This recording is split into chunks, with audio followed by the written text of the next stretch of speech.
We built this film on a foundation of love. Its purpose? To shatter the mental barriers constructed from a lifetime of indoctrination. The eyes are useless when the mind is blind. We are participants in a prison system we are unable to see. Once the veil is lifted, there is no turning back. Many of us rarely realize we are the victims of indoctrination. We follow the pre-planned layout of life, living in a state of confusion, controlled by a small group of individuals who possess great wealth, estate, and control. They monetarily benefit by keeping us blind to the true nature of the shape of the earth. Most are too busy to question what they are told or investigate the scientific theory about the physical world and its shape, wrongly taught in schools as fact. Inquiries made on a controlled platform such as YouTube or Facebook are quickly rerouted to videos and content that hold no merit. Misconceptions occur either intentionally or due to lack of research by mixing heliocentric and geocentric cosmology together, causing incoherence that pushes the viewer away from learning. Why would a lie like this exist? What purpose does this level of deception seek to gain? The hard, solid truth is that all the known space agencies and related industries have made untold amounts of money for many, many years, providing nothing but CGI, fisheye lens curvature, and Hollywood-style productions as proof. The following evidence should speak for itself through the testimonies of these professionals, pilots, and witnesses. To find yourself, think for yourself. The most courageous act is to think for yourself. Our greatest wish is for minds opened, questions answered, and the reign of freedom through truth revealed.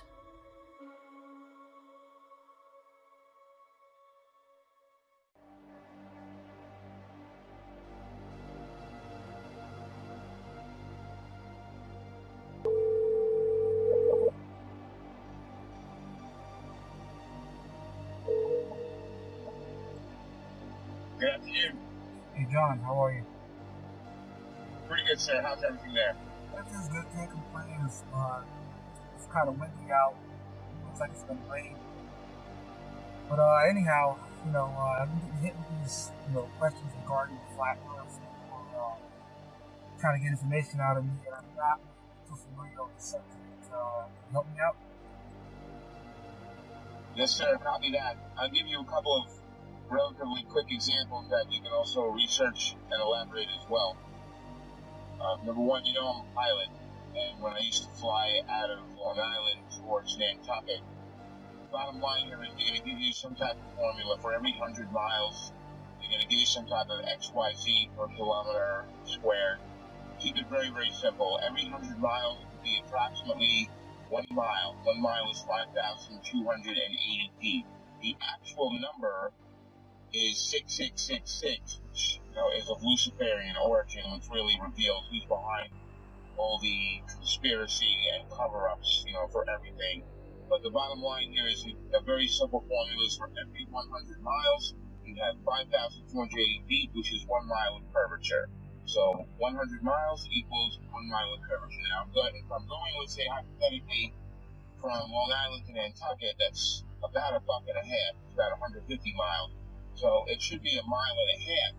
So let's just take a mile. So with aviation, you fly at certain altitudes, whether you're flying in a easterly, a northeasterly, to a southwesterly direction. So hypothetically, if I'm flying easterly at hypothetically about 4,000 feet, which is an even number. If you add 5,000 feet of curvature, that would be around 9,480 feet, which does not exist.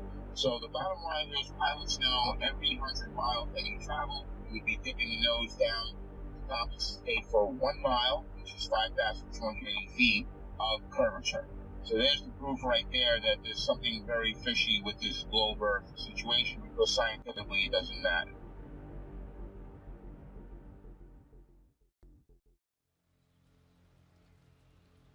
My name is Joshua Silva.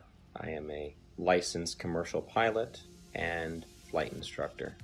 I have had a lifelong love of aviation and aerospace, and when growing up I even fancied myself an amateur astronomer. I would drag my family and friends, anybody I could, to every air show I could possibly find in Northern California. I was the only kid you knew, or anybody knew, that knew the various components on aircraft, spacecraft by heart. I absolutely loved anything to do with flying or space. But my love of aviation and aerospace never stopped. I continued studying, had an entire library full of aviation books of various military and civilian aircraft, military history, every aviation campaign and theater in almost any war. I studied religiously, and it was just out of pure passion. Later in life, many years later, I decided to become a pilot. As strange as it may sound, it hadn't occurred to me to become a pilot up to that point. I just simply loved aviation and aerospace, but I decided to become a pilot, and I began attending a prestigious flight academy in the Midwest and attending university at the same time, and to gain a degree in aeronautics and aerospace. Shortly thereafter, I began flying twin turboprop aircraft out of Northern California for several nonprofit organizations, and years after that I found myself flight instructing for various small flight schools, both in California and in Arizona, and then on to large academies that trained for the airlines and even some military flights. Shortly thereafter, I began flying regional business jets, and that's when the story of me finding the topic of flat Earth started.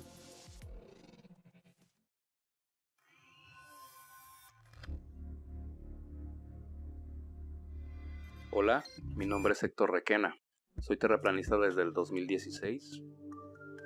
Este tema lo descubrí accidentalmente, me agradó mucho y desde ahí lo empecé a investigar. Desde ahí me di cuenta de lo que está pasando en el mundo.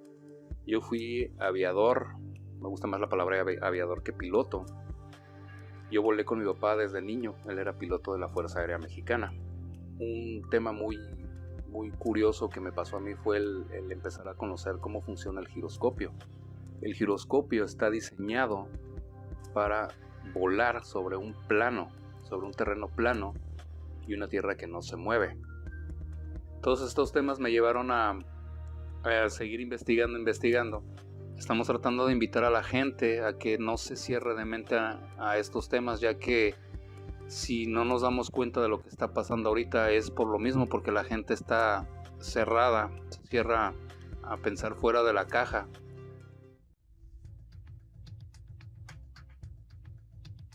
Been a military brat all my life. However, I've been in the industry of aviation for the last 21 years. And I became an FE somewhere around 15 or 16. When I really started looking at conspiracies, I looked into Benghazi because I happen to work on government contracts abroad, overseas.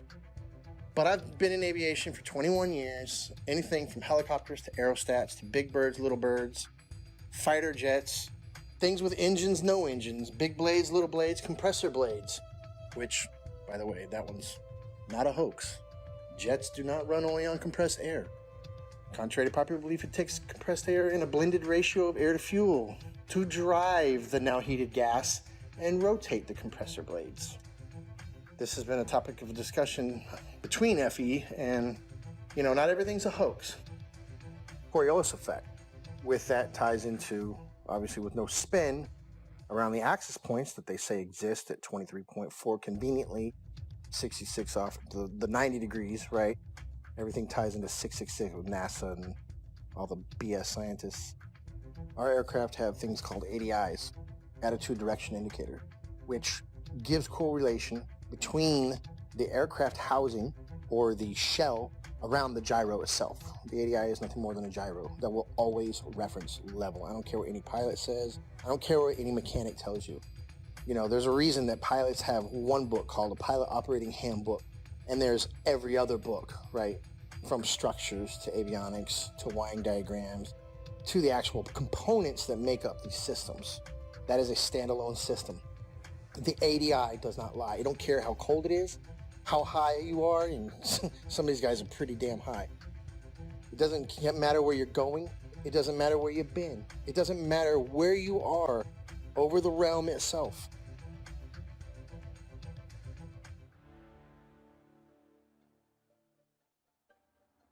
I woke up to the truth of the flat earth, shape of the earth, as an engineer and a pilot. So I've studied engineering, physics, 3 different ways: basic physics, electric physics, and construction physics. And also as a pilot, as a rotary wing pilot, that is helicopter pilot, I studied aeronautical physics as well. So I can cover and discuss just about any factor of flat earth. Not that I'm any smarter than anybody else, but I've studied quite a bit of factors that analyze shape and motion of just about any object. That's physics, also aeronautical physics, and principles of flight.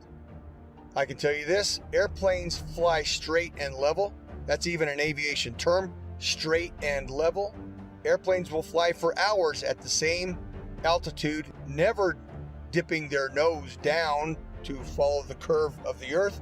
An aircraft on a 12-hour or even 18-hour flight from Portland, Oregon to Seoul, Korea, that would have that aircraft starting at one point and then flying so far around the earth that it's flying downwards with its nose vertically downwards, and then starting to go around the curve of the earth so that the airplane is now flying upside down.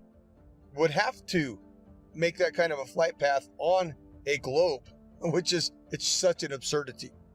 So that being said, I come into the true shape of the earth, the flat earth, as a skeptic, like most anyone else. I'll tell you my story. My buddy told me about this. He said, Rob, you need to learn about the ice ring. You need to learn that the earth doesn't move. This globe is garbage. And I laughed at him. I said, are you kidding me? I'm not even gonna look into that. And he said, that's fine. He said, that's fine. You don't have to look into flat earth. But until you do, he said, until you do look into flat earth, you will remain a slave of the matrix. And interestingly enough, at this point, this was more or less November, December 2015. I had already mentally resigned from the U.S. military for 3 years. I had already resigned because of Benghazi. I realized, and I saw for myself, I'd been working with U.S. as an Army officer, working for State Department for a good 10 years. And so what I did, I turned my physics awareness, I turned my studies into analysis of the shape of the earth.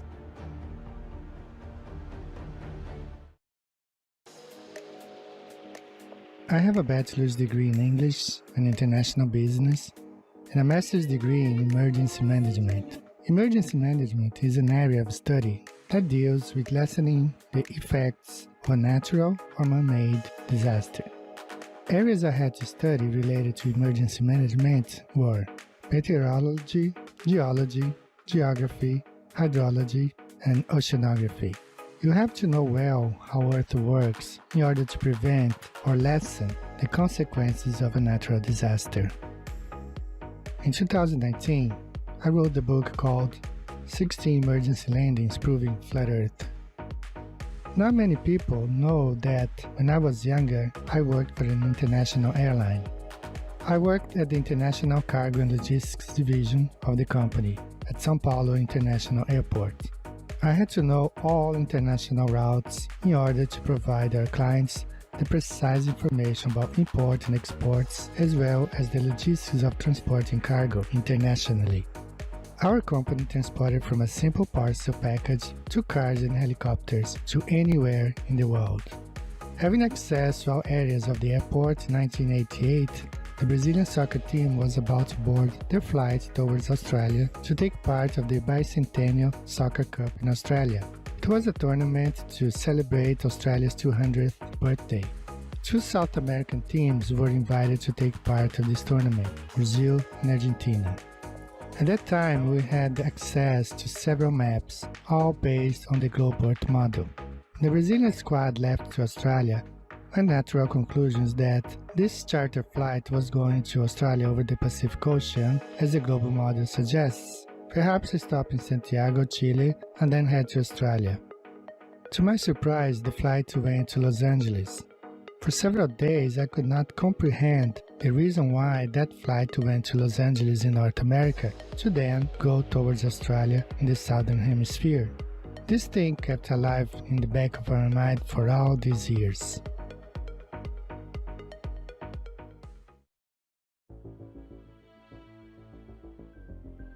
I'm a merchant marine. I've been selling 15 years.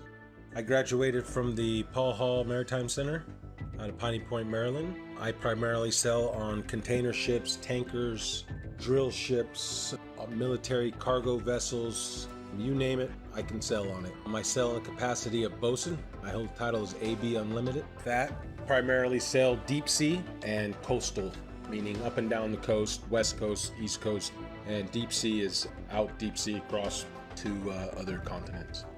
What led me to the flat earth was actually my sister. We've always been into the conspiracies and the 9/11 and Sandy Hook and all that stuff. And one day she said, hey, you want to see a conspiracy? You should look into the flat earth. And I looked at her and laughed because I had seen the videos come up in the feed and they showed that disc thing in the space and I laughed at it and whatever. And she showed it to me and I laughed at her. And I went and pulled out my phone and I looked up a video. You can look it up. It's called Dragon Link FPV to Space. And what you'll see is basically an RC airplane that's been taken up about 80,000 feet, and they release it, and then the airplane comes down with power. And it has the Dragon Link system, which is capable of making control and video.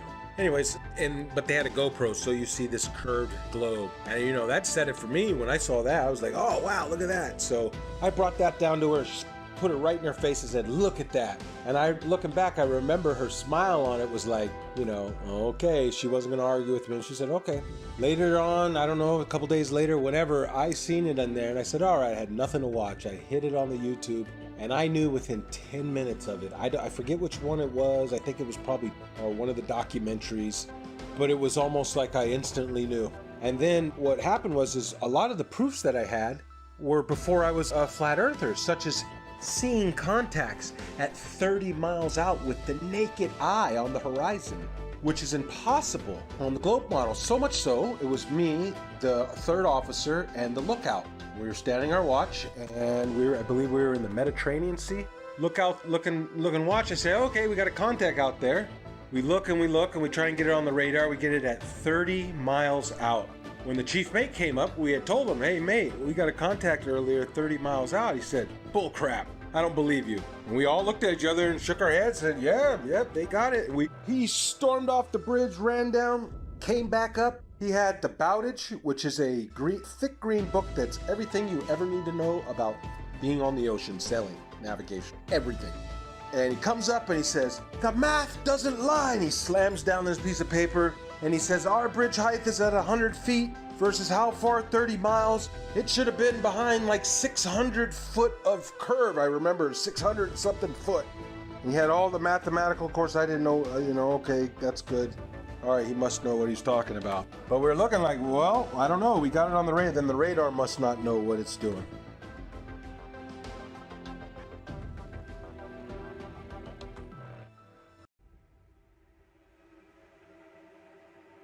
You can just call me Jay. That's what my friends call me. That's what I go by. I just go by Jay. My work experience, I joined the Navy when I was 17 years old. I had a secret security clearance. There's different levels of security clearance. There's like a lower level, then there's a secret, which is what I had, which is like a mid-level, and then there's a top secret. I did not have a top secret clearance, so there's a lot that I don't know. But I did have a secret clearance. So it's basically the mid-level security clearance for the government that I had. And I did that job for 8 years. I worked in operational intelligence specifically. The radar navigation, there's a limited scope of what we're able to see. Now, granted, this is 15 or 20 years ago. what I mean by that is, with it being 15 or 20 years ago, the technology nowadays on the new warships, I would imagine, are just off the charts advanced compared to what we had, 20 years ago in the early 2000s when I was doing deployments for the Navy. We're looking at the scope of the radar. Now, this is just going off of the actual screen that we can see. Now, there's 3 different screens. There's the basic radar screen where we have this limited scope where it only goes out like 25 miles, right? Then there's this other bigger screen, and I forgot the name of it, but it goes onto this huge projection in the Combat Information Center. Basically is where all of the information is housed. And on this huge screen, we can actually zoom out and see a significant portion of our area of responsibility. I can't say the exact number. Again, a lot of this is classified.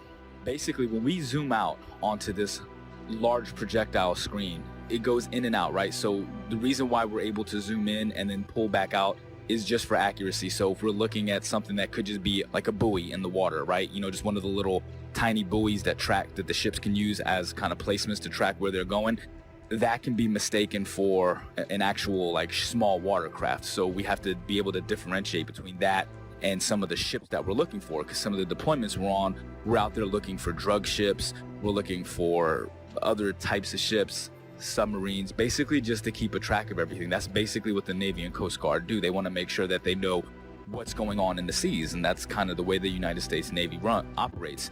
They're basically dictating what happens in international waters.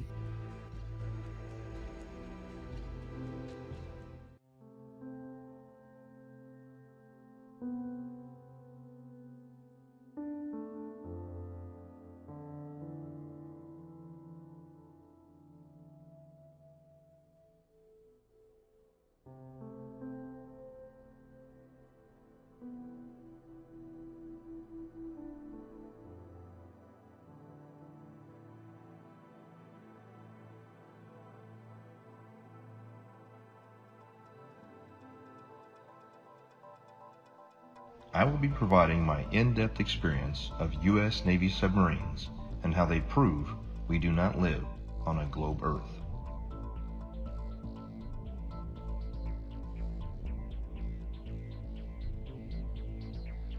However, due to the nature of my job and the security clearance that I hold, I wish to remain anonymous.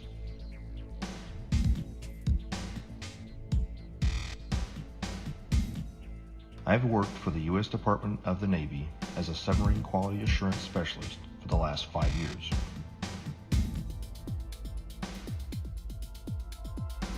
My job is to ensure that each submarine is built properly, safely, and to the engineer's plan.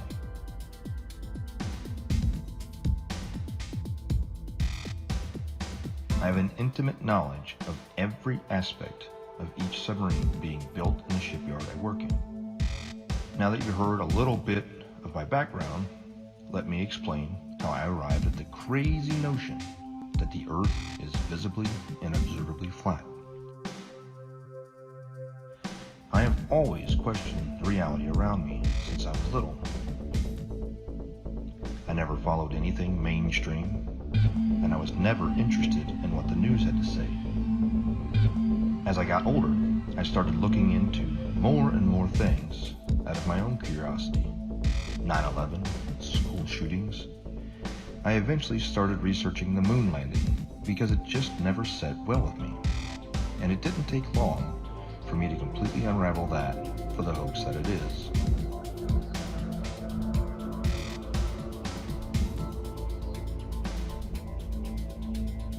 After that, I was starting to realize that we had been lied to on so many levels.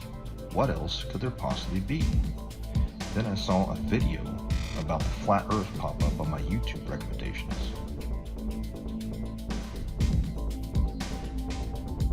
At first, even with my awakened mind, I thought this was absolutely ridiculous.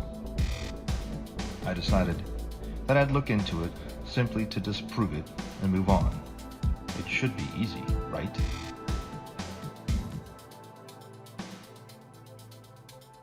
That was over 6 years ago, and I still can't disprove the flat Earth. In fact, the more I research it, the more it reveals. This leads me into my submarine experience. looking back on everything I had accomplished while on active duty with eyes to see, has only served to solidify my stance that we live on a flat and motionless plane.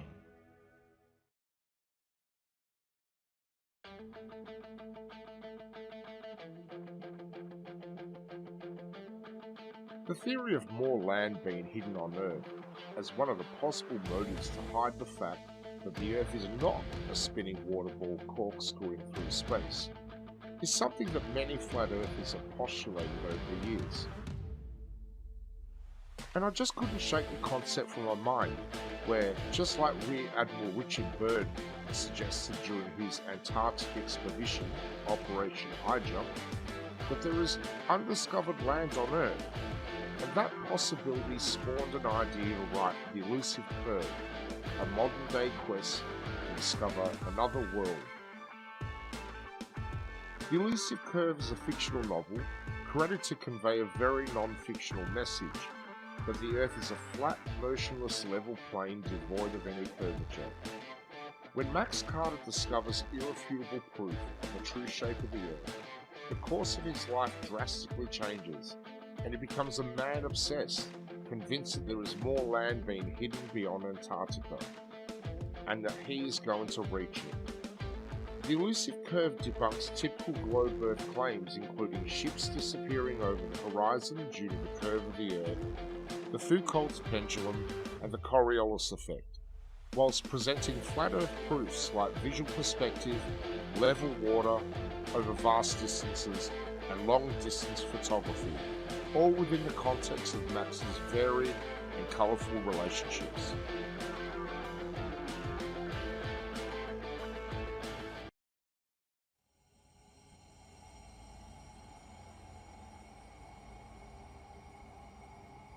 Also, there's a semi-classified naval communications device. When ships are communicating ship to ship on the ocean, U.S. Navy, semi-classified laser communication NAVCOM device, which also does data as well. So if they're communicating with ships 70 miles, 100 miles or more, like I said, every 100 miles is a mile of curvature. So it wouldn't work because lasers operate line of sight. They operate in a straight line. There's no curvature to the laser.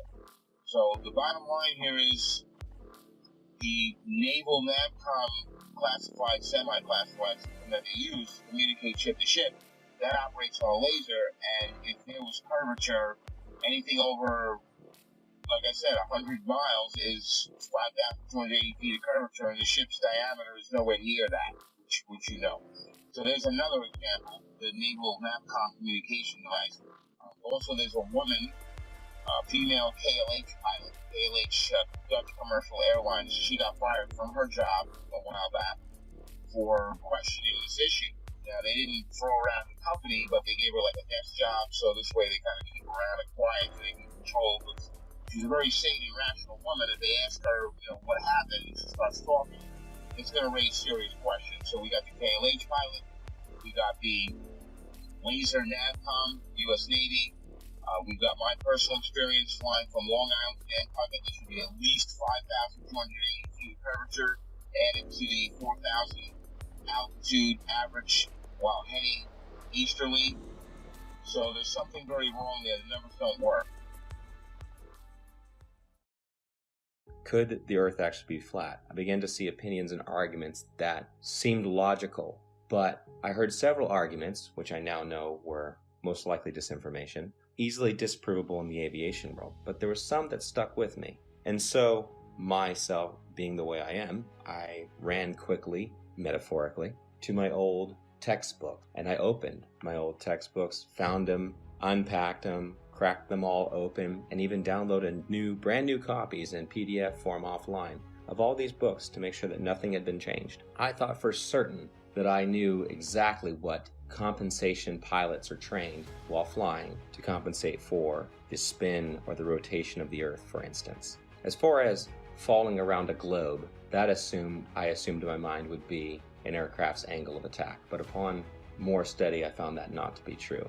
The angle of attack being the angle between the aircraft's flight path and the relative wind. which is something that pilots are very familiar with, and it's the idea that an aircraft has to be slightly pitched up, essentially to stay airborne, or a surface of that aircraft has to be pitched slightly to create a difference in air pressure to hold the aircraft aloft.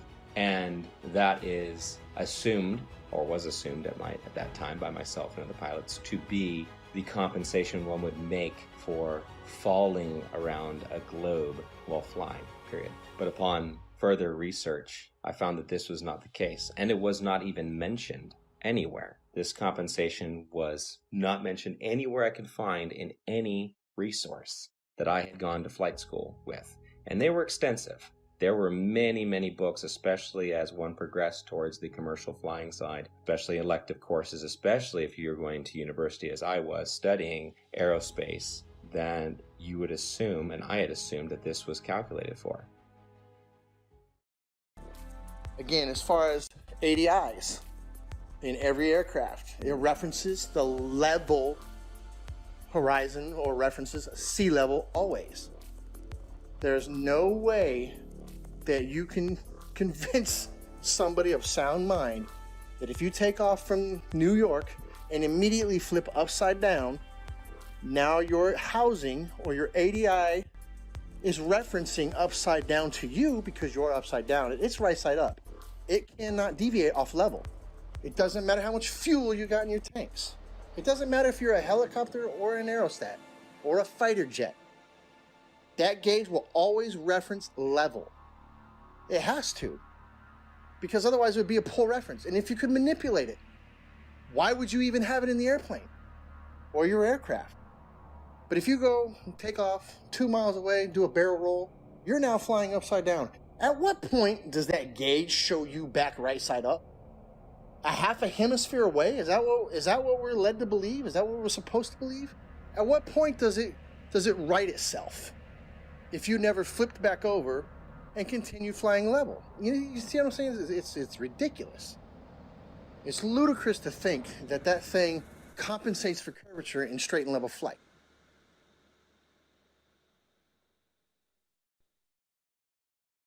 The big one that is oftentimes quoted is compensation for Coriolis effect while flying. And this is something I'd even taught my students about, and it's always assumed to be correct. We just assume.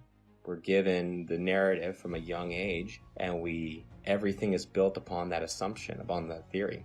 And so I thought I had the silver bullet. Coriolis effect. We always calculate for that. Well, as I began to look through the books and to look into the calculations given for Coriolis effect, the narrative began to fall apart even further. I began to see things I didn't notice when I was in school, such as Coriolis effect is actually never calculated for, but is assumed to be a part of wind correction angle. Wind correction angle is one of the many calculations pilots of all kinds make while flying to correct against winds in whatever volume or section of air they're flying through, which it could be from any direction, and you're flying through it, so you have to compensate a certain angle into that wind to hold a straight line. Interesting side note, I worked on aerostats for several years, and I always ask people who try to bring up gravity, well, how come my 4,000 pound, 74,000 cubic foot aerostat isn't getting pushed towards the ground? It weighs more than you do, which you believe gravity is pushing you down, right? Because these are some dense ass people. But how come the aerostat's not getting driven into the ground? It weighs more. It's definitely larger than the size of a house. It's more than size of most houses. So why isn't it getting driven to the ground? Well, that's because it's displacing less weight than the atmosphere or the medium that it's in. And I try explaining that. I don't know how many times you've probably posted something on this. I don't know how many times we're going to have to post something on this. But every time that little kid lets go of that helium balloon and starts crying. Radar is simply another form of radio transmission. Radio includes anything within the range of the electromagnetic spectrum. Electromagnetic spectrum, also known as light. Radio is the transmission of light, whether it's visible light or radio waves which are not visible. When it comes to radio transmissions, there must be a transmitter and a receiver. There can be a reflector or a transmittal unit along the way. However, in the end, there's got to be at least transmitter and a receiver. And in the case of radar, radar transmits a signal and it bounces off a reflector, and then it comes back to the receiving station. Or it can go to other stations if they're set up in the network properly. Long story short, radar emits a signal, it bounces off something, and then it returns to a receiving unit, and the receiving unit maps that reflection accordingly. If there is no reflector, then there's no return signal, and then the object does not show up on the radar. For example, it's off the screen. Notice, there's no curving around anything. It goes out in a straight line. Radio signals always travel in a straight line. So the transmitter sends the signal out to the target, bounces off, and it comes back in a straight line. Radar cannot travel over the curve, and hence radar is dependent on line of sight, direct beam from the transmission to the target. It reflects and it comes straight back. There is no curving around anything, thus is radar.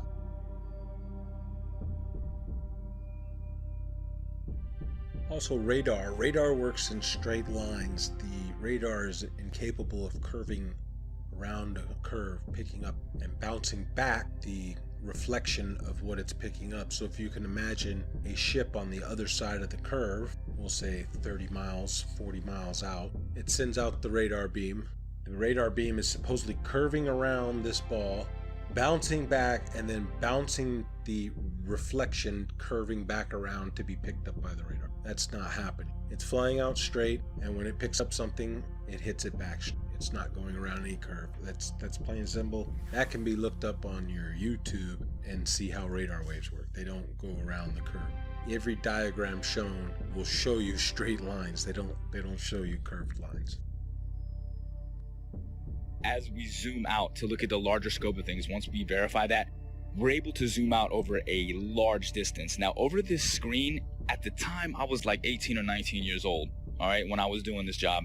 I wasn't thinking about flat earth and any of this other shit. I was still indoctrinated and under the assumption that the earth is a spinning ball. I never thought about flat earth or anything like that, but I always thought it was weird that as I'm looking at this massive radar screen, I always used to think, how come we're looking at this and I can see, like, we're off of the coast of Argentina, for instance, right? Like, how is it that I can see this far out and it's not like over the horizon or curve, because it's so far?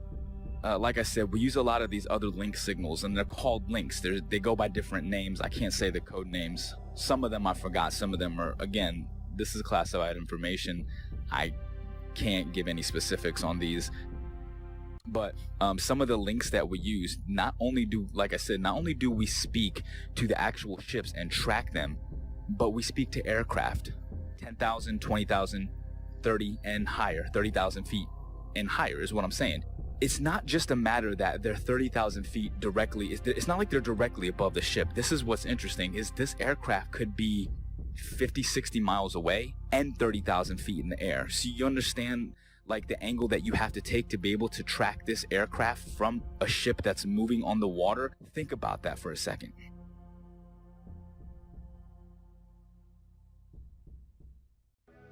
I served on board of a United States 688I fast attack nuclear submarine, and I can personally attest that we never constantly angled down during our submarine deployments.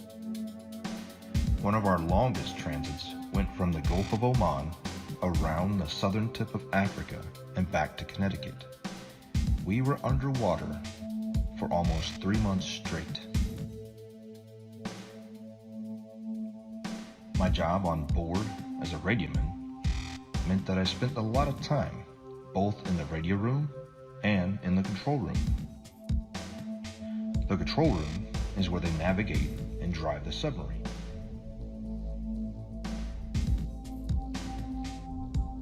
I never once, in my 5 years active duty, heard the officer of the deck or the diving officer give the order to consistently change the angle of the submarine to compensate for the curvature of the Earth. The primary task of the diving officer and the helms and plainsman is to maintain the submarine as level as possible while in transit. If the Earth had any measurable curvature, I am certain we would not have been able to make this incredibly long transit without accounting for it.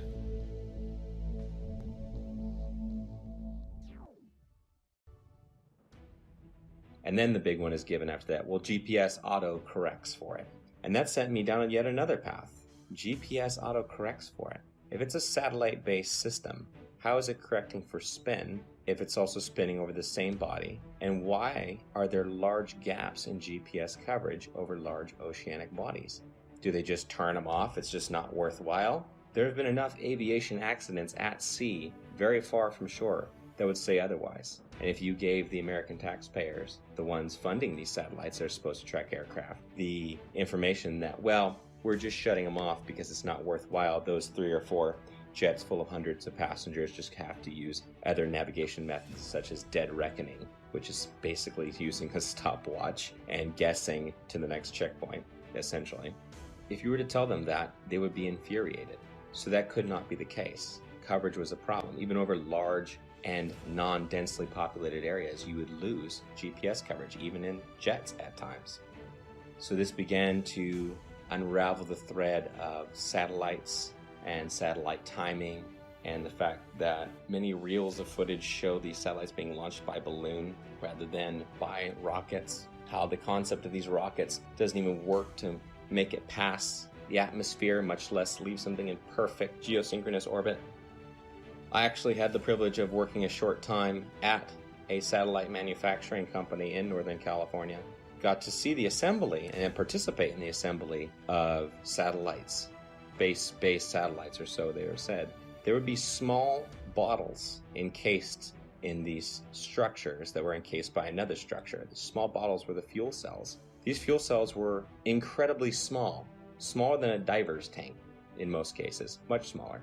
And this was supposed to be all the fuel that the craft needed to run and operate, as most are not actually electric, they're becoming electric now, and sustain itself in a perfect orbit by just small bursts from its engine or its propulsion system. But truth be told, I've been to many countries, done many things, all things aviation. I can say with absolute certainty, and I can attest, the plane does not dip nose down to follow the curvature of the Earth, ever. Matter of fact, most planes have an airfoil that are 3 degrees nose up in straight and level flight. And the reason that is simple. If the nose of the aircraft was at 0 degrees or level flying through the air, then it would porpoise, right? It would be quite violent because some of the air would go over the nose and some of the air would go under the nose. And it would cause that nose to go up and down, which is literally like a porpoise or a dolphin out of water. And that's exactly what would happen. So it's the wings are designed, when they are level, the nose is 3 degrees nose up. The fact, proven from multiple points, that there is no Coriolis to the motion of the Earth. And I'm speaking from a pilot's perspective, also an engineer's perspective, because I obtained a degree as an engineer before I went to flight school. So I'm both a pilot and engineer at once. So, number one, there is no rotation of the Earth, proven by the fact that a helicopter pilot can hover the aircraft indefinitely, motionless, above a single point of the Earth. If the Earth were spinning, as soon as that aircraft left the ground, the Earth would spin out from under it. Now, somebody may say that the air of the atmosphere rotates along with the Earth, which is one of the most absurd concepts imaginable, because if that were the case, then all wind would travel with the Earth. There would be no alternating wind currents when we know that the jet streams fly overhead, clouds move in multiple directions overhead, and a kite flying over the stationary Earth. The fact that a kite flies because of wind passing through, that proves that the Earth does not. That proves that the air does not move in unison with the Earth. Number two, airstrips do not rotate away from a landing aircraft. Anybody who's seen a pilot's view when an aircraft lands, well, the aircraft lands to a motionless airstrip. If the Earth were rotating, the pilot would have to turn to the angle at which the airstrip is rotating away and land at the speed of the airstrip, which is absurd, simply absurd. Airstrips do not rotate away from the aircraft, and on an east to west landing strip, if the aircraft is landing to the west, the airstrips do not land moving towards the airplane. That's insanity. Okay, simply stated. If the Earth was a spinning ball, it is virtually impossible for a ship to be moving at 25 to 30 knots on this curved spinning ball while tracking an aircraft that's probably going 300 miles per hour, 50 to 100 miles away. Really, I mean, these like P-3 aircrafts were pretty far and 20,000 feet in the air. It's just virtually impossible. It doesn't make sense. Again, at the time, I wasn't thinking like this, but looking back on the information that I had, I'm like, yeah, there's no way. There's no way that was done on a curved Earth. Literally, the only way that could work is if we are on a flat, stationary plane. We're cruising along. The boat is cruising along in the water. Like, think about it in terms of like a large, like, you know, like those backyard swimming pools. Picture the swimming pool filled up, right? And then your ship, you put a little boat on the swimming pool, and then, you know, you put like a little fake aircraft in the air. Now, from that ship, you're able to see the aircraft. It doesn't matter where you are in that pool, you can track that aircraft. If you're on a spinning ball curve, how the hell can you track an aircraft that could be in a position that's 100 to 200 miles away from you, 30,000 feet in the air from a different angle that's around a curve? It's impossible. There's no way that you could, there's no radio frequency that could track that. I'd like to point out that I see now that I didn't see before is that you have a magnetic compass and you have a gyro on any ship. And I'm not talking about your little Crabberman show fishing boat, what are the deadliest cat? I'm talking about a real deep sea going, unlimited tonnage boat. It's going to have a gyro. And it is a big, huge box that sits usually behind the bridge or in the chart room. It's a big box and it's basically the gyro compass. Now, if you had two models, I guess, wouldn't you have to have one making the corrections, because it almost never matches the magnetic almost never matches the gyro. It's very rare that we're steering the same course. And they say it's due to deviation and variation is where you know, like the metals of the ship causes it to differ. And then you have the variation of the magnetic fields over the earth is, I guess they change, you know, true north and magnetic north. But the way I look at it is, man, they got two different machines. One is a machine and one is from God. The way to get around the earth. God's not a dummy. He put the way to get around the earth with the compasses. If back in the day they had motorized vessels that can get them around, they would probably have got around a lot better.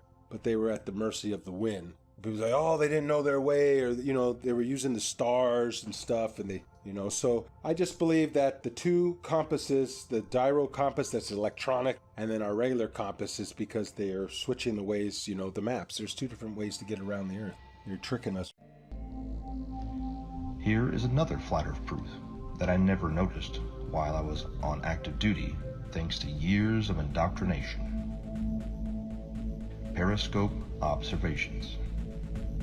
When the submarine is at periscope depth and the observer is looking for ships on the horizon, they will start to see masts at about 8 to 9 miles, depending on atmospheric occlusion and sea state.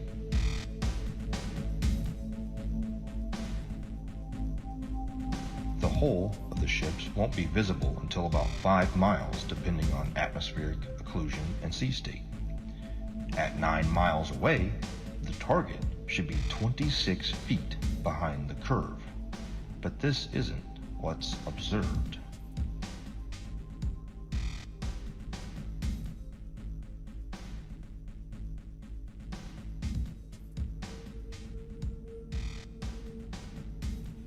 My final flat earth point on submarines is with regard to the AN/WSN TAC-7 ring laser gyro that is used on board of U.S. Navy submarines.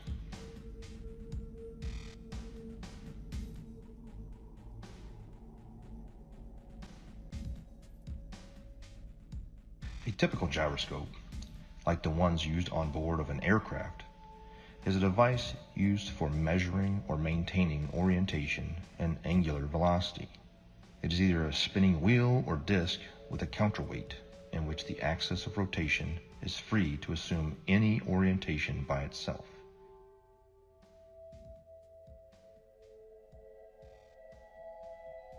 When rotating, the orientation of this axis is unaffected by tilting or rotation of the mounting, according to the conservation of angular momentum. However, a ring laser gyro doesn't have any established weight. They use light as a point of reference. It spins up a disc that shoots out lasers, and it has a digital encoder that deciphers where the laser strikes inside of the gimbal system. No make-believe gravity required. Let's just say we're like 30 miles away. These missiles can shoot much further than that. I can't give you the exact number, but say we're 30 miles away, okay? 30 miles is far. So from our ship, we can track on our we have like a missile projectile. It's like a radar, but it's a little bit different. It's specifically designed to track the missiles. You actually input the coordinates, latitude and longitude of where you want the missile to strike. Really, really high precision accuracy. Really accurate. We hit that launch and the missile, and it will hit that target 30 miles away, even longer than that. Now, here's the thing. Again, that's not possible on a curved Earth. These missiles are huge, 50 caliber projectiles that are carrying massive amounts of explosives in them, okay? Each one of these missiles are probably worth hundreds of thousands of dollars. So whenever you're lining up these missiles to shoot at targets that are 30 plus miles away, if the Earth is spinning, again, now think about this. We're not sitting like on land holding a gun, all right? So picture this. We're on a ship, like actually in the middle of the water, okay? And the missile is shooting off of the bow of the ship. So if the world is a spinning ball and we're on this curved Earth with water and we're spinning 600 miles per hour through infinite space, I'm pretty sure that it would be physically like it wouldn't even make any kind of sense on a physics type level to be able to shoot a missile from a spot in the water on a spinning ball to pinpoint accurately hit another spot. And at night, we were going on one ship, on a military ship, and this is with night vision goggles, 50 miles, and these guys were on the bow. They were not even on the bridge where you'd be 100 foot up. They were on the bow, which is barely probably 40 feet off the water's edge. So these guys, and they have the latest state-of-the-art. This was in 2015. 2015, they had state-of-the-art, what do they call them, night vision goggles. So these things are capable of seeing that far if we live on a plane. You can't deny it. It was so obvious, but not to everyone else. I guess the programming's harder than other people, so they don't want to hear it. But over the years, I have learned the model. I know the model like the back of my hand. I can show proofs. I have ammo now. So when I go out there and I tell somebody, hey, that's impossible, and I'm talking to a third mate or second mate who's an officer who went to college, meaning they paid for their education. Because when you pay for your education and you're making a handsome salary on it, you can't be wrong. How could I be wrong? I'm making a salary, they're paying me, I paid for this career, everything's working great in my life. You are obviously wrong. All the math works. So with that, it's hard. But when you stump them and you start showing them stuff, it's hard for them to say. And then they start saying stuff like, oh, well, what does it matter anyways? I don't care. And there is the 8 inches per mile squared. But you guys can't look at it three-dimensionally. It is two-dimensional. It is the amount of deviation that's required for you to come back inward. If you are walking east from north, meaning you are going around north equidistantly, and you walked in a straight line east 1 mile, you're going to have to deviate 8 inches back to the left to get back on the equator, right? Look at it on the flat earth map, and clearly it makes sense. If you walked 1 mile in a straight line east, you have to deviate 8 inches after each mile to stay on the equator. The 8 inches per mile squared is a real measurement, if in fact we consider the equator to be a real place, a real location, ever, always.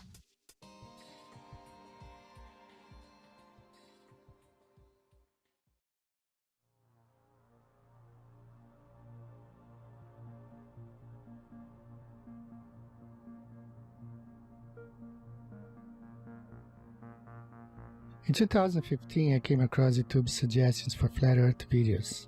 My first reaction was to laugh off. After seeing Flat Earth videos in one of my favorite channels, I decided to watch one.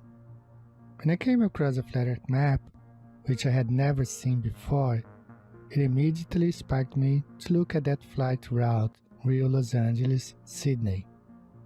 And I could then understand why the Brazilian soccer team went to Los Angeles and then to Australia for the tournament.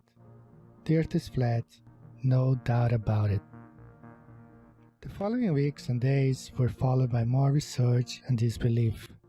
I had been a NASA fanboy my whole life, paying 2 visits to NASA's Johnson Space Center in Huntsville, Alabama, besides spending so much money in science and science fiction related documentaries, movies, merchandise, etc.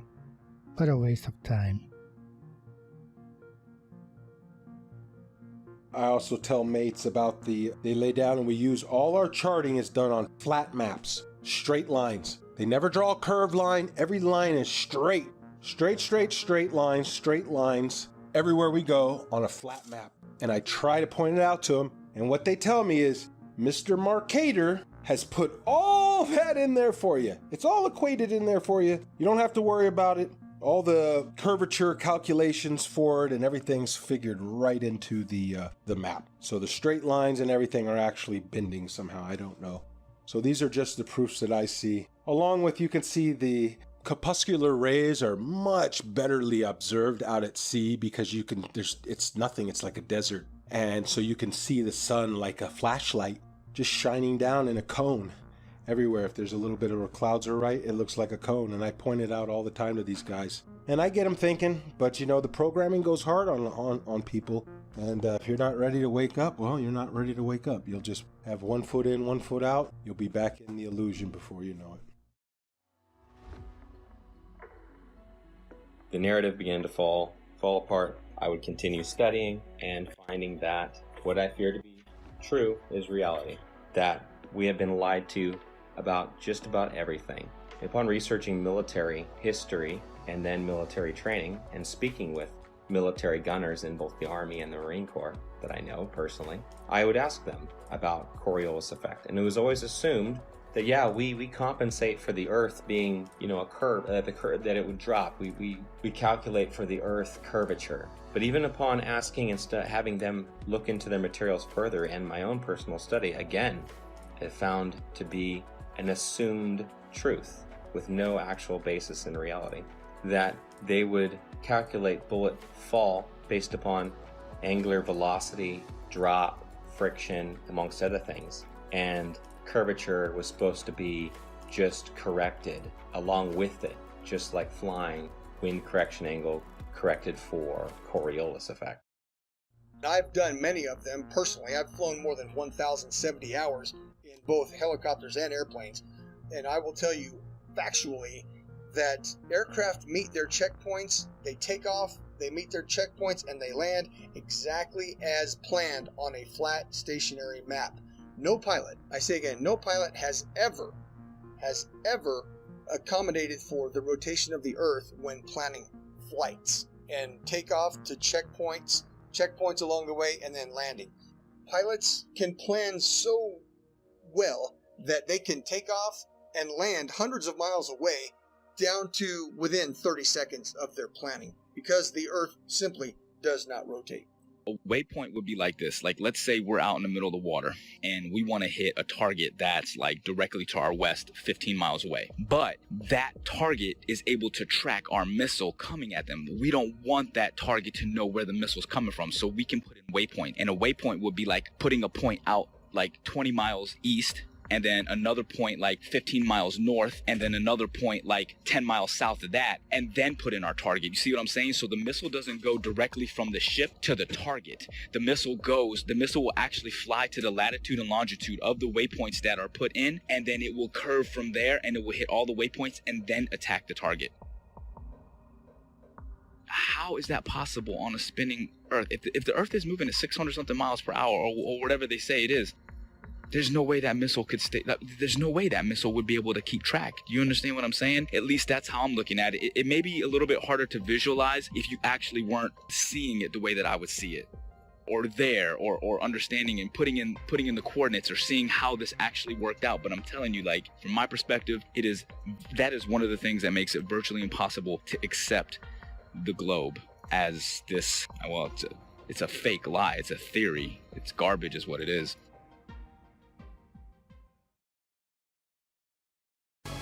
So y'all think the Earth is a ball. Y'all think it's spinning through outer space. And I said, believe in little green aliens.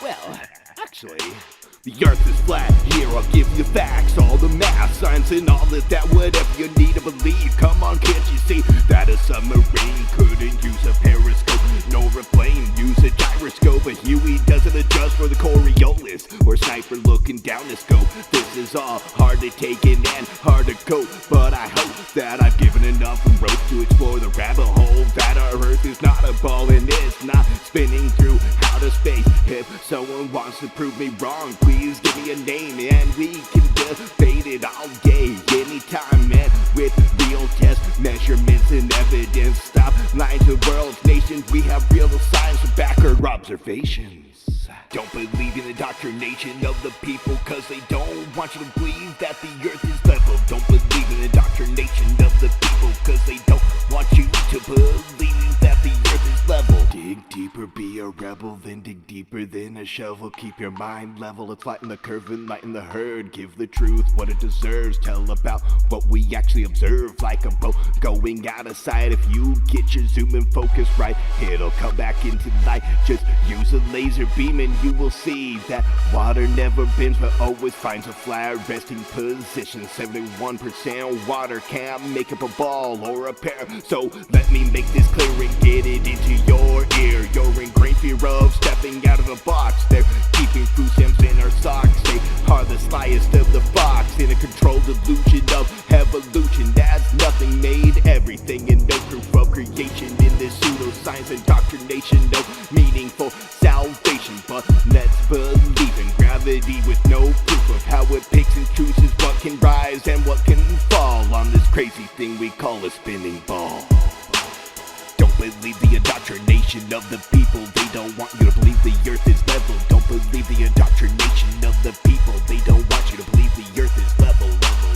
Let me give you something else to measure. Don't worry, it's my pleasure. If you want a vacuum or pressure, you must have a container, and that's a no-brainer. But since we believe the universe is on a roller coaster ride, even when Polaris is in the same place every night and has been for thousands of years, has the heavens work like gears, telling us time and the years like a big machine. The heliocentric model is just a drink backed by money and based on influence theories, never providing hard evidence except for CGI and camera trickery of my natural senses in our school systems. But flat Earth brings meaning to our existence like a period at the end of a sentence. Don't believe in the indoctrination of people. They don't want you to believe that the Earth is level.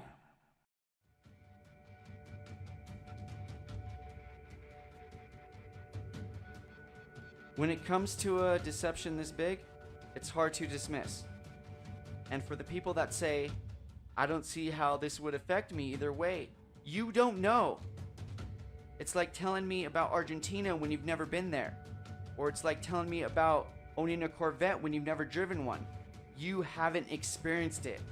And if you have been through the Flat Earth Awakening, you know how it would affect you. This quite possibly may be the biggest awakening of mankind. Think about it. If you believe in this mass fallacy, you've been robbed of some senses and you don't even realize it. You don't trust your sense of touch or feel. You don't trust your sense of sight. You've been told the Earth wobbles, spins, and orbits, but you don't feel a thing. You've been told that sunsets can't exist on a flat and stationary plane, but you don't understand the vanishing point of the law of perspective? After it's possible to understand and decode a mass deception, it becomes a lot easier to understand other lies. It opens your eyes and raises your discernment. So when it comes to lies like JFK, the moon landing, chemtrails, fluoridation, 9/11, etc., this is one of the most important factors of life I've ever been awakened up to. If it's possible to open your mind to this, your receptors will connect so much faster and stronger than you've ever experienced in your life. Understanding the ground you walk on every day and the luminaries that go over your head every day, which I still don't understand all of its entirety, can change your life forever. Knowing you are specifically, intelligently, and uniquely designed so you know mentally, physically, and spiritually your vibration, energy, and frequency of life. So don't act like this doesn't matter. We've been lied to on a mass caliber. We can prove we live on a flat and stationary plane with observable, repeatable, testable experiments with data, hypothesis, and conclusions without depending on blind faith, indoctrinated, religious, theoretical, nihilistic, opinionated philosophies. That's the difference.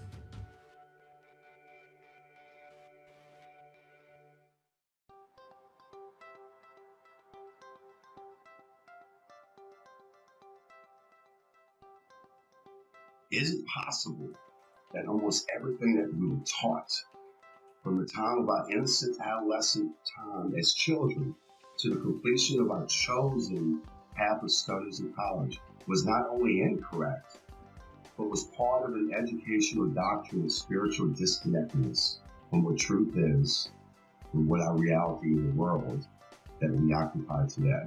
What if I told you that this is but a small capsule in a puzzle that was well planned and engineered by a world control system to propagate a catalog of theoretical studies and sciences that in some cases have never been proven to this very day, nor will it ever be proven, ascertained as fact. Humanity appears to have been hoodwinked into a dumber state of who we are, where did we come from, and are we unique in God's creation concerning a geocentric world, or are we in a heliocentric world based on theoretical studies by a Jesuit astronomer named Nicholas Copernicus?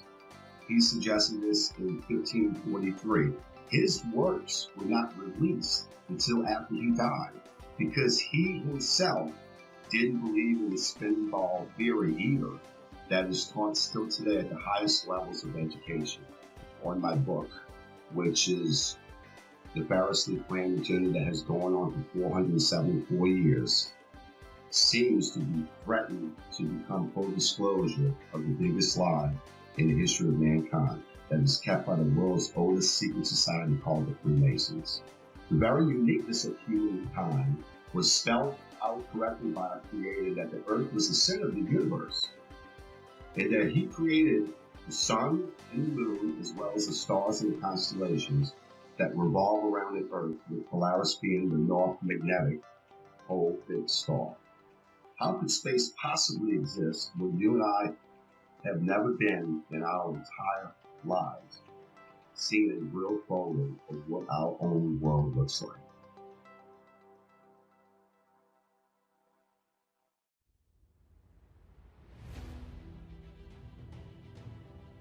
Max must constantly deal with the stigma and ridicule of being the crazy flat earther from friends and family, and bombardment of typical questions like, why would they lie? How could so many people keep such a big secret? And what does the shape of the earth even matter anyway? The elusive curve presents all the main arguments for a flat earth and solid arguments against a spinning ball earth in a fun and realistic story format, recommended for all flat earthers and curious-minded people alike. Join Max on his journey as he attempts to convince his friends that the shape of the earth is not what they know, while he plans for a mission to discover more land on Earth with his ambitious and somewhat crazy plan to acquire a high-altitude pseudo-satellite to prove the shape of the Earth one way or another. The Globers, definitely scientifically, we're looking at flat earthers have some very, very, very valid points according to those three examples. You got it, brother. Anything else? No, that about answers my question. Quite a lot to take in. I've taken some notes. Thank you. Thank you again. You're welcome, sir. Any questions? I'll be here for a while. Contact me anytime. All right. God bless. All the best. God bless. Yo invito a la gente a que por lo menos sea un poco más abierta de mente hacia estos temas, porque la verdad es que esto está muy fuerte. Se vienen tiempos muy difíciles ahorita y debemos de estar conscientes de que el sistema nos está manipulando de una manera muy, muy grande. Entonces, pues, vamos a ver qué pasa.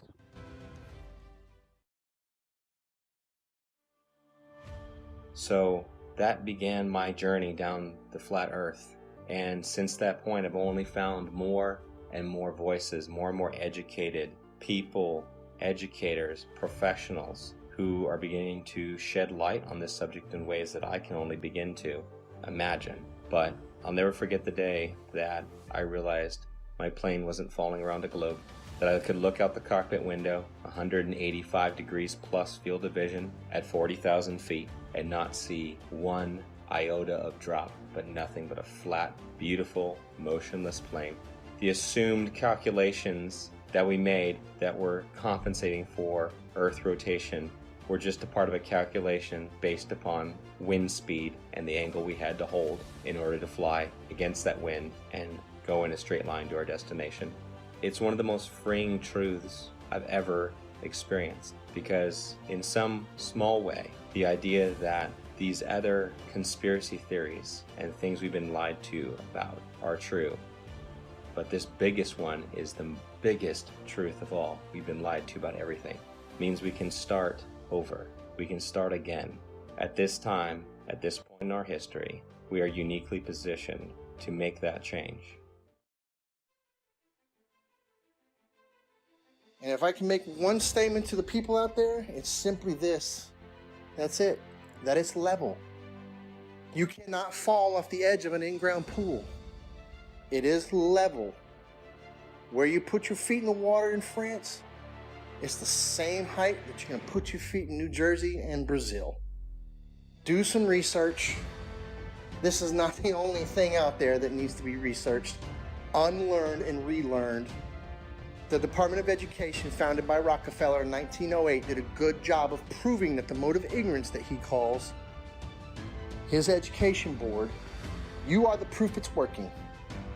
The mode of ignorance widens every day. It gets bigger and bigger every day because people keep believing what they spit out.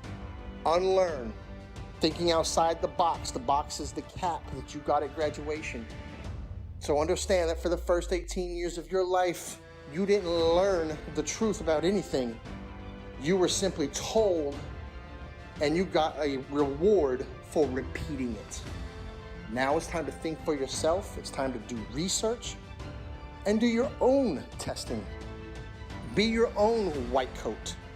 Knowing the earth is flat has placed me in sync with our Creator, His creation, our hidden past, and with the future we hope to build. A future where we should not have an organization called United Nations governing the world. And there is no globe, there should be no globalization. This is my message to all of you. Peace.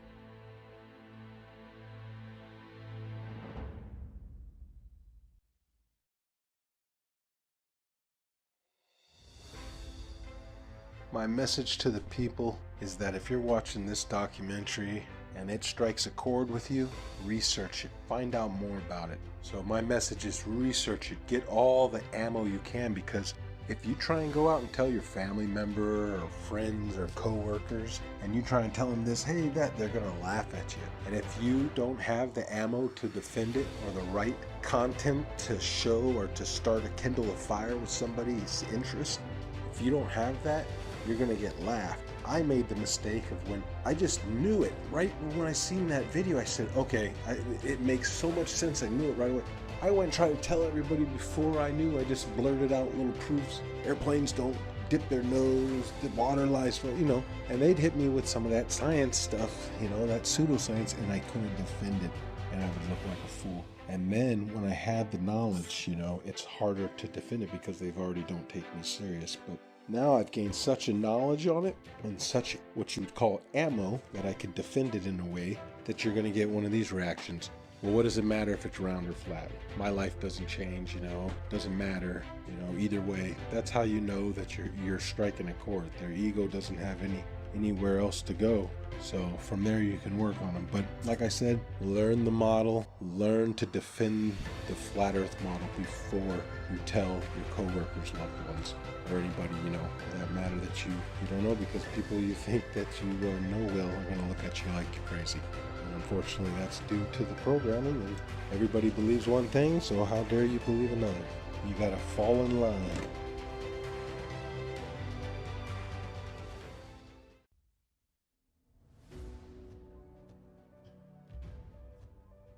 So if you're able to actually open up your mind, look at things objectively, allow yourself to break free from the indoctrination bullshit that you were taught, you'll feel more free. You'll see the world differently. You'll love more deeply and compassionately. You'll appreciate life more. That's how I lived my life a couple years ago. Honestly, I can tell you this. I just hope and pray with all my heart that, as the years go on, this is probably not something I'll see in my lifetime. But, as my children grow older and my children's children, as the generations go on, the truth will start to emerge. And it is starting. I mean, it's incredible, that so many people are starting to really awaken. But, 10, 20, 50, 100 years from now, hopefully we can break free of the chains of indoctrination and really see the world for what it is and actually appreciate it and love the world and love each other. And I think if we all understood that there is a creator, people would be less inclined to be so abusive toward each other and the earth. So that's my big message for the people. Just think for yourself. At the end of the day, just be a good person. Don't be so quick to just believe something and stand by that belief just because it was taught to you at a young age. Question it. Make sure it makes sense. In closing, I'd just like to say that these are my own personal experiences. I never ask anyone to simply just believe everything I'm saying. In fact, please don't. That's how we've gotten into this whole mess to begin with, by blindly following others who say they've already done the research for you. You allow deceptions to occur. Please do your own research and test all things.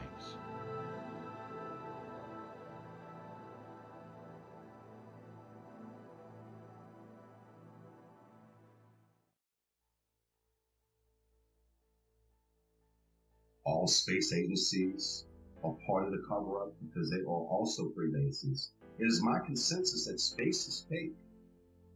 And NASA was set up this deception and even admit that images of Earth are composites and computer-generated images. Since 1958, NASA has literally force-fed us to and continue their trickery, sorcery, wizardry, and being only God of oneself, yet cannot get high enough altitude to provide humanity with one single photo of what the very shape of our world is. I believe strongly in the very senses that God gave all of us. And instinctively, our senses are 99% correct. And my book will help those awakening sheep remove the dark shades from this massive deception. And for those who are unwilling or unable to think past their noses, then those sheep will remain asleep. My book is part of the Great Awakening from pseudoscience that has put man living in a Newtonian world of Einstein physics, ruled by Frankenstein logic. Game is over. Consciousness shift of stupidity because of poisonous indoctrination to separate your soul and reality from truth and knowledge. But hold tight, folks. A real awakening is happening all over the world.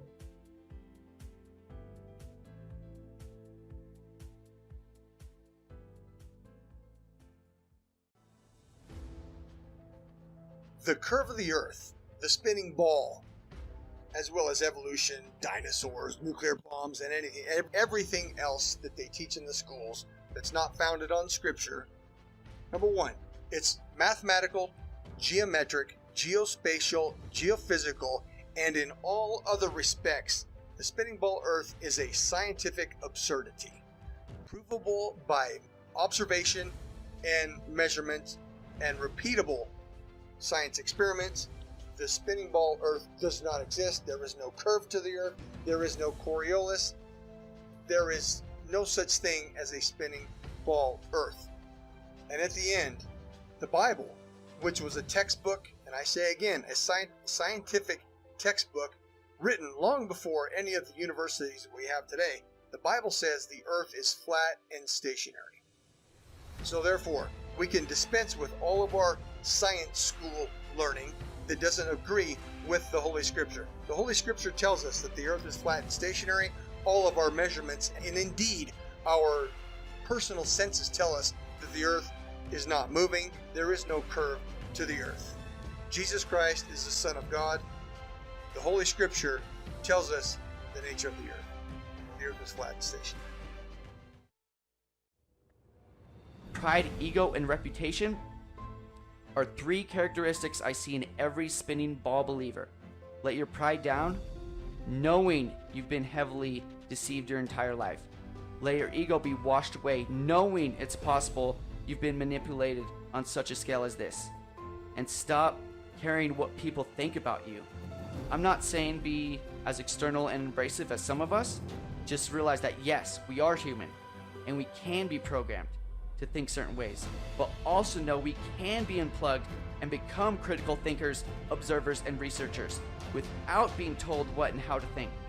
From an education system that runs kindergarten curriculum all the way up to Harvard, that was bought over by the Rockefellers a long time ago. This is our time, not theirs. It's time to stand up and start acting instead of relaxing and being told how and what to think. From mainstream outlets that are owned by the Bilderberg Foundation, the Triangular Commissions, and the Council of Foreign Relations. Think for yourself and stop falling victim of popular public opinion that are owned by these anti-God secret societies.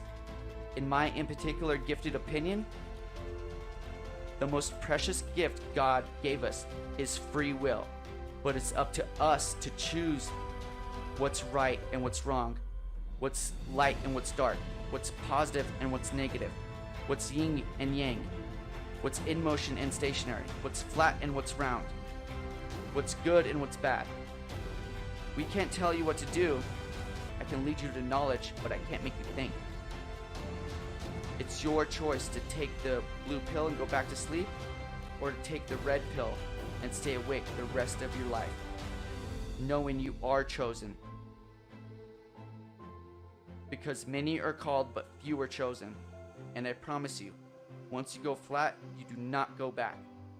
They couldn't stop this movement if they tried, because truth prevails. Rest in peace, the globe. Every truth has a specific time and moment to manifest itself. Technology being the catalyst for this truth to re-emerge and reveal itself again. And proof that it's not a myth, fantasy, or a misunderstanding of our ancestors and all ancient cosmologies. The geography of Earth that is flat and also disguised in words like plains, the Great Plains, the lowlands of Europe, the flatlands, the savannas of Africa, the Amazon basin, salt flats, the mud flats, the depressions, the Arctic tundras, the tablelands of Australia, the steppe of Russia, grasslands of Argentina, the ice sheets of Antarctica, the wetlands of Florida, and the levels of England. Over these vast plains flows rivers and canals like Nile, Amazon, Mississippi, and countless more, for thousands of miles flowing level in every direction. The oceans and seas that occupy 70% of Earth is flat and level water, but science have no way to prove that it curves or sticks to a spinning ball by a magic force called gravity. The majority of the seabeds of the seas and oceans are abyssal plains. As we say, as above, so below. The longest line of sight of observing Hudson Bay at 1800 miles and my own Himalayan ranges observations on 2 occasions of plus 2000 miles It's just impossible on a globe Earth. No physicist can debunk the testimony presented here by the first category witnesses, nor the real geography, nor the longest line of sight, nor the countless researches, investigations, and evidences that prove we live on a flat and stationary plane. The one who needs to prove that it's legit or not is the globe.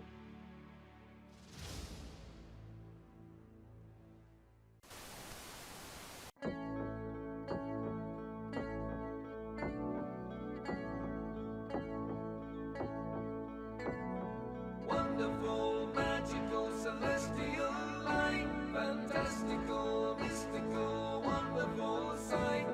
Belgian Swiss physicist Auguste Piccard, 1931, first to reach for the stars, was the first to explore the air view stratospherius, a scientist curious to see what was there.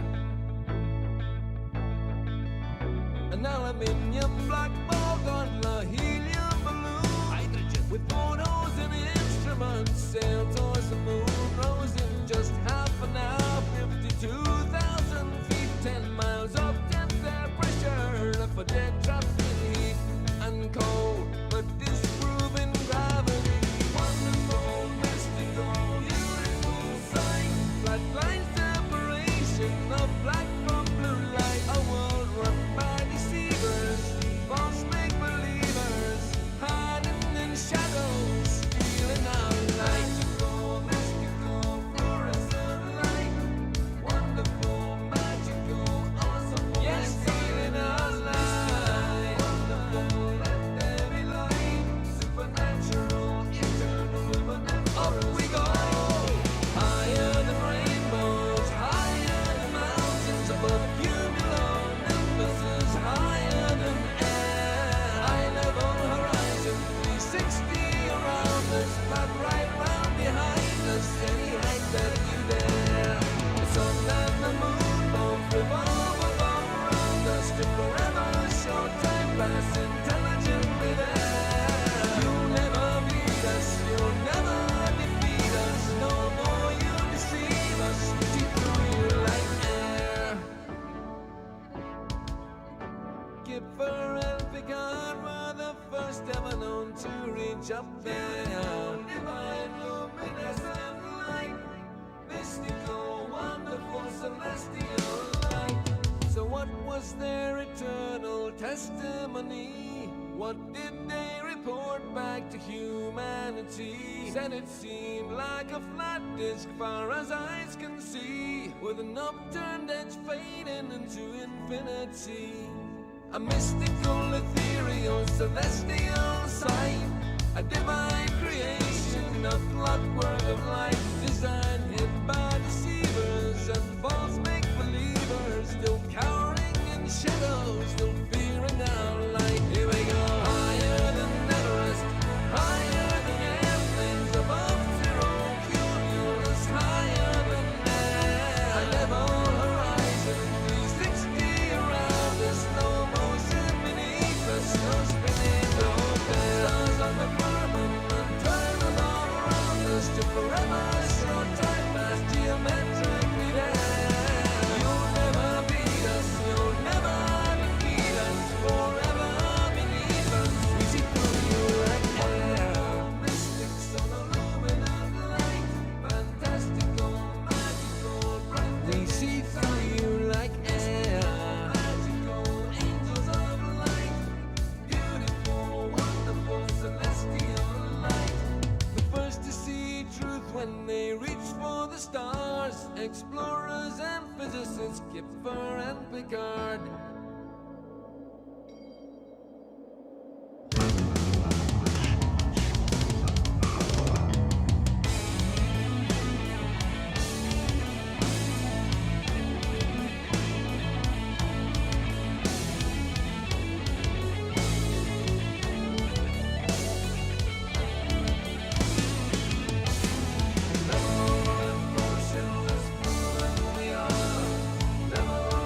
Motionless,